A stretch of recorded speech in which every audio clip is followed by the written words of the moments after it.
तलवार दांत वाली बिल्लियां सेबर टूथड कैट्स एक कदीम खानदान था जो बिल्लियों के खानदान से ताल्लुक रखता था। ये बिल्लियां अपने बड़े और लंबे दांतों के लिए मशहूर थीं जो तलवार की तरह नजर आते थे। तलवार दांत वाली बिल्लियां 42 मिलियन साल पहले से लेकर 11,000 साल पहले तक जमीन पर रहती थी।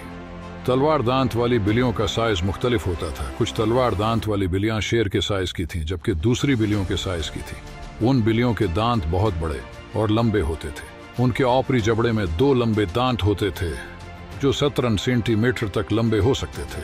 तलवार दांत वाली बिल्लियां अपने दांतों को शिकार को मारने और उसके गोश्त को फाड़ने के लिए इस्तेमाल करती थी। तलवार दांत वाली बिल्लियां 11,000 साल पहले नापीद हो गईं। इसके नापीद होने की वजह वाज़ी नहीं है, लेकिन कुछ मुमकिन वजूहात में आबो हुआ में तब्दीली, इंसानों का शिकार और दीगर बड़े शिकारियों से मुकाबला शामिल है। तलवार दांत वाली बिल्लियां एक दिलचस्प और मुनफरिद जानवर थीं। उनके बड़े और लंबे दांत उन्हें एक खौफनाक शिकारी बनाते थे। तलवार दांत वाली बिल्लियों का इनकिराज एक नुकसान है, लेकिन उनकी कहानी हमें माजी की जिंदगी के बारे में बहुत कुछ सिखा सकती है।